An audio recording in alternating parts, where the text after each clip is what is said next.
हमारा जन्म होता ही है इसलिए कि हम ये जो कर्म का जो चक्र है, ये इस कर्म और कर्मफल, कर्मफल एक कर्म को फिर से लाता है। कर्मफल भी एक कर्म है, फिर उस कर्म को कीजिए, फिर एक फल आएगा, वो भी एक कर्म है, उस कर्म को कर। तो ये जो कर्म और कर्मफल की जो जो चक्र है, यहाँ से कोई भाग नहीं सकता। केवल वही भाग सकता है जो उस योग को, उस परमात्मा को प्राप्त करे।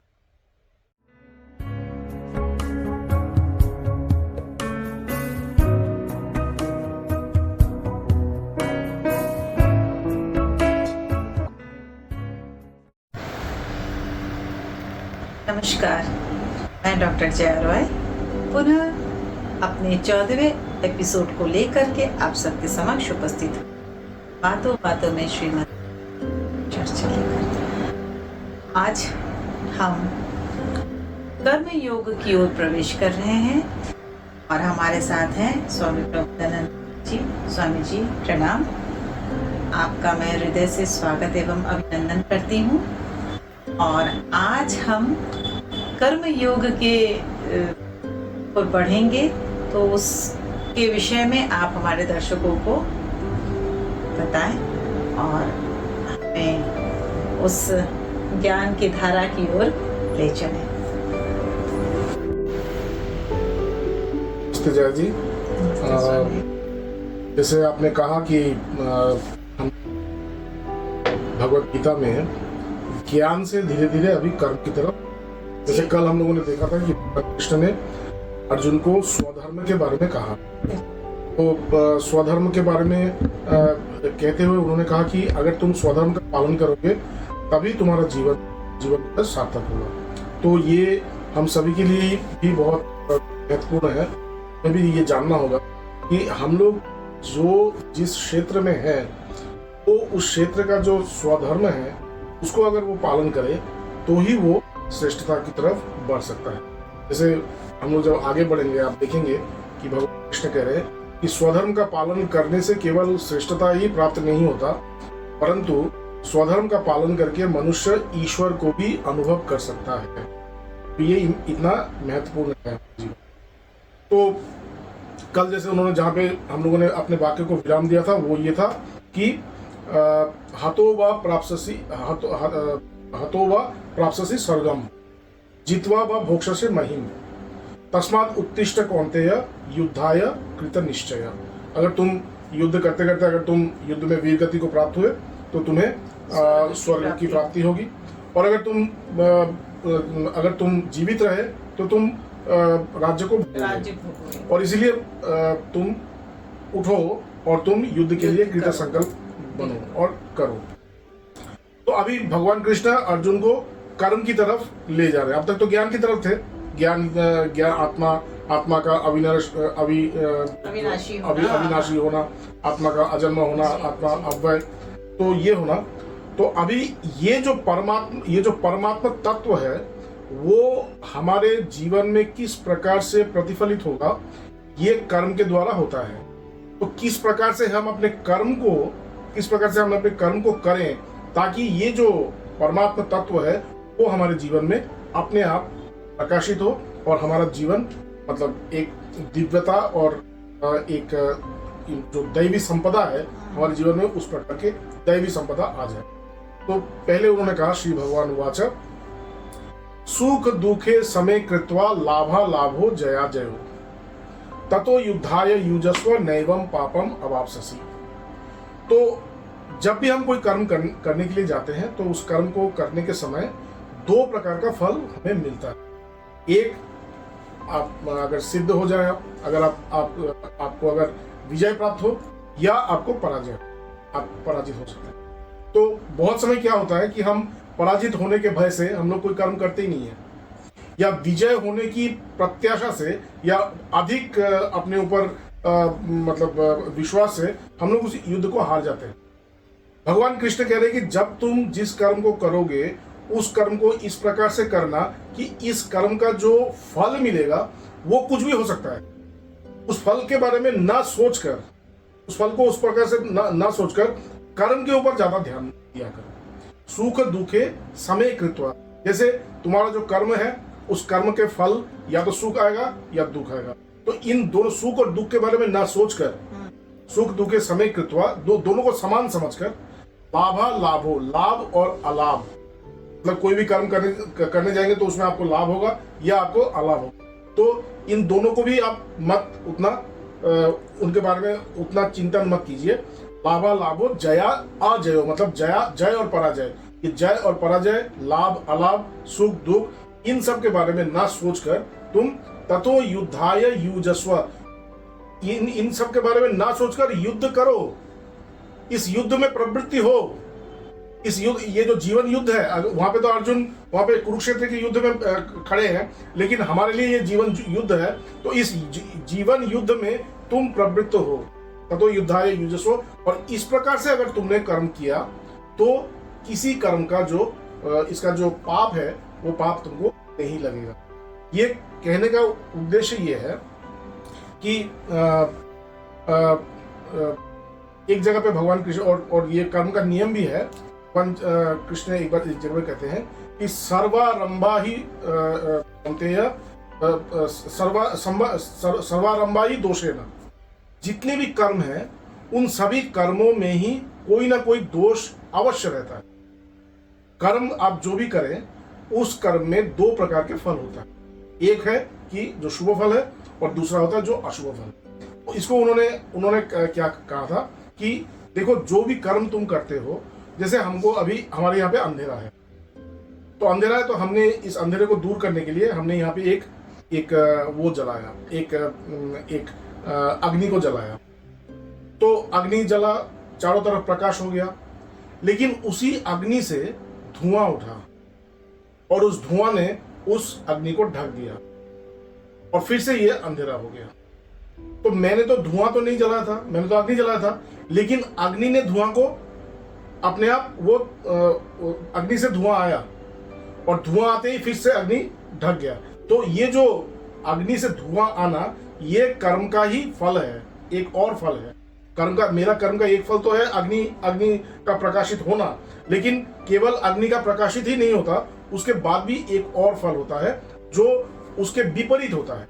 तो कर्म केवल नहीं होता, कर्म और विकर्म दो प्रकार के कर्म हैं। जैसे भगवत गीता में आगे चल के हम लोग देखेंगे, भगवान कृष्ण कह रहे हैं कि कर्मण्ये अपि बोद्धव्यम च विकर्मणा, अकर्मणश्च बोद्धव्यम गहना कर्मणो गति। कि कर्म क्या है तुम्हें जानना होगा, जिस कर्म से तुम आगे की तरफ जाओगे। और विकर्म क्या है? विकर्म वो कर्म है जो तुम्हें पीछे की तरफ ले आएगा। ये दोनों के बारे में तुम्हें जानना होगा। हम लोग तो ये सुने ही नहीं है अभी तक। हम लोग केवल जानते हैं कि हमारे सामने जो आ रहा है उसको हम करते जा रहे हैं, जो हमको चाहिए वो कर्म हम करते जा रहे हैं। लेकिन कर्म कर रहे हैं या विकर्म कर रहे हैं, इसके बारे में हमें पता नहीं। और बोले कि अगर इस प्रकार से हम लोग ना जानकर कर्म करें तो क्या होगा? गहना कर्मणो गति, हमारा जो कर्म की गति है वो हमें अंधेरे की तरफ ले जाएगा। ठीक, तो इसीलिए भगवान कृष्ण कह रहे हैं कि देखो कर्म का जो रहस्य है ये बहुत बड़ा एक रहस्य है। और आप देखेंगे भगवत गीता में बार बार भगवान इसी कर्म पे आके रुक गए, मतलब कर्म में वापस आ रहे हैं। कुछ भी भक्ति योग के बारे में कह रहे हैं, ज्ञान योग के बारे में कह रहे हैं, राजयोग के बारे में कह रहे हैं, ध्यान के बारे में कह रहे हैं। चीज वही चक्र जो है, जब उनका वो प्रकाश हो रहा है, सब कुछ ठीक है, लेकिन वापस वो फिर से वही कर्म पे आ रहे हैं। यही बेसिक है, तो इसको जानना बहुत जरूरी है। तो यहीं से शुरू हो रहा है, सुख दुखे समय कृत्वा लाभा लाभो जया जयो तथा ततो युद्धाय युजस्व नैवम पापम अवाप्स्यसि। अगर तुमने इस कर्म के जो भी फल है, सुख दुख लाभ अलाभ जय पराजय, इनके बारे में ना सोचकर अगर तुमने पूर्ण रूप से केवल उस कर्म में ही प्रवृत्त होकर कर्म को किया तो ही तुम्हें इस कर्म से कोई पाप नहीं। ठीक, तो इसके पश्चात वो कह रहे हैं, एषा ते विहिता सांख्ये बुद्धिर योग तुमां शृणु बुद्धया युक्त यया पार्थ कर्म बंधनम प्रहस्यसि। बोले कि देखो अर्जुन, अब तक मैं तुमको ज्ञान योग के बारे में कह रहा था। ज्ञान क्या है? आत्मा के अस्तित्व अनस्तित्व, आत्मा का स्वरूप, इसके बारे में मैं तुम्हें कह रहा था। लेकिन अभी तुमको मैं कर्म योग के बारे में कहूंगा। अब तक मैं तुम्हें ज्ञान योग के बारे में कह रहा था, लेकिन अभी मैं तुमको कर्म के बारे में कहूंगा। कर्म के द्वारा किस प्रकार से योग को तुम प्राप्त कर सको। योग का मतलब क्या है? योग का मतलब है वो सर्वोत्तम अवस्था जिसे ईश्वर के साथ एकात्म, जब हम ईश्वर के साथ एकात्म होते हैं उसी को कहते हैं। जब हम पूर्ण रूप से ये जो जीवात्मा और परमात्मा, जब जीवात्मा और परमात्मा का मिलन होता है, या उसमें जीवात्मा और परमात्मा का जब एकात्म होता है, एक हो जाते हैं, उसी समय वही योग होता है। तो कर्म योग मतलब कर्म के द्वारा योग को प्राप्त कर। वो कह रहे कि अब तक मैंने तुमको ज्ञान योग के बारे में कहा है, अभी मैं तुमको कर्म योग के बारे में कहूंगा। और बुद्धया युक्त यया पार्थ कर्म बंधनम प्रहस्यसि। इस योग, ये जो कर्म योग है, जब तुम अपने कर्मों को कर्म योग के द्वारा करोगे तभी तुम किसी प्रकार के कर्म बंधन में नहीं फंसोगे। तुम इस कर्म के बंधन से मुक्त हो जाओ।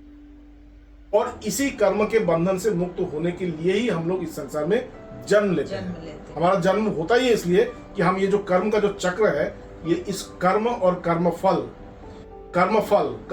एक कर्म को फिर से लाता है। कर्मफल भी एक कर्म है, फिर उस कर्म को कीजिए, फिर एक फल आएगा, वो भी एक कर्म है। उस कर्म को तो ये जो कर्म और कर्मफल की जो चक्र है, यहाँ से कोई भाग नहीं सकता। केवल वही भाग सकता है जो उस योग को, उस परमात्मा को प्राप्त करे। तो कह रहे कि तुम जब इस कर्म योग के साथ, योग के साथ अपने कर्मों का अनुष्ठान करोगे, तभी तुम इस कर्म बंधन से मुक्त हो सकोगे, अलग हो सकोगे। ठीक है। इसके बाद बोल रहे हैं कि नेहा भी क्रमणाशोस्ति प्रत्यवायो न विद्यते स्वल्पमप्यस्य धर्मस्य त्रायते महतो भया। बोले कि ये जो कर्म योग के बारे में तुमको मैं कह रहा हूं, इस कर्म योग का फल जो है वो अनंत है। केवल मतलब ये कर्म योग ऐसा कोई कर्म नहीं है। अगर तुम अपने कर्मों को कर्म योग के द्वारा करोगे तो इसमें जो फल तुम्हें मिलेगा वो अविनाशी है, वो कभी भी नाश नहीं होता। ठीक।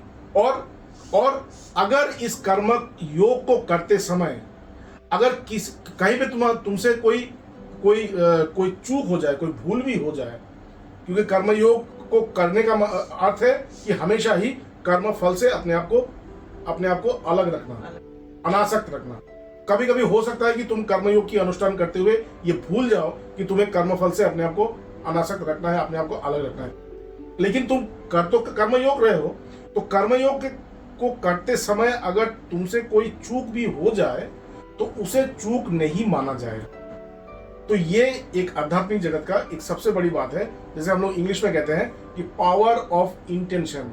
आप जो चाहते हैं, आप क्या चाहते हैं, जो आप चाहते हैं वही आपके साथ होगा। आपका कर्म उतना महत्वपूर्ण नहीं है, आप किस भाव से उस कर्म को कर रहे हैं वो अधिक महत्वपूर्ण है। जैसे ठाकुर रामकृष्ण कह रहे हैं कि ईश्वर काज देखें ना, ईश्वर मौन देखें। बोले भगवान जो है वो आप क्या कर्म कर रहे हैं वो नहीं देखते हैं, आप किस मन से उस कर्म को कर रहे हैं वो देखते हैं। संसार देखेगा कि आप कौन सा कर्म किए, लेकिन भगवान देखेंगे क्या कि आपने उस कर्म को किस मन से किया। ठीक। तो यहाँ पे कह रहे हैं नेहा भी क्रमणाशोस्ति प्रत्यवायो न विद्यते स्वल्पमप्यस्य धर्मस्य त्रायते महतो भयात्। बोले ये जो कर्म योग है, इसका जो फल है ये अनंत है, ये अविनाशी है। और अगर इस कर्म योग को करते समय तुमसे कोई चूक भी हो जाए तो भी इसमें तुम्हारा चूक नहीं माना जाएगा। और क्या जानते हो अर्जुन, स्वल्पमप्यस्य धर्मस्य त्रायते महतो। इस कर्मयोग का तनिक अनुष्ठान, थोड़ा सा अगर दिन में अगर एक कर्मयोग आपने किया, एक कर्म करते समय अगर आपने दिन में एक कर्मयोग किया, तो ही ये आपको बड़े बड़े विपत्तियों से करता है। तो ये भगवद गीता के ये 3 श्लोक है। इसके बाद भगवान कृष्ण व्यवसायात्मिका बुद्धि के बारे में कह रहे हैं और उसमें इस कर्म को किस प्रकार से और आगे बढ़ाएंगे, तो इसके बाद चर्चा करें। स्वामी जी आपका, दर्शकों आपका भी बहुत बहुत धन्यवाद हमारे चैनल को सब्सक्राइब करने, हमें सुनने के लिए हम आपसे पुनः हमारे अगले एपिसोड को लेकर के प्रस्तुत होंगे आपके सामने। तब तक के लिए नमस्कार।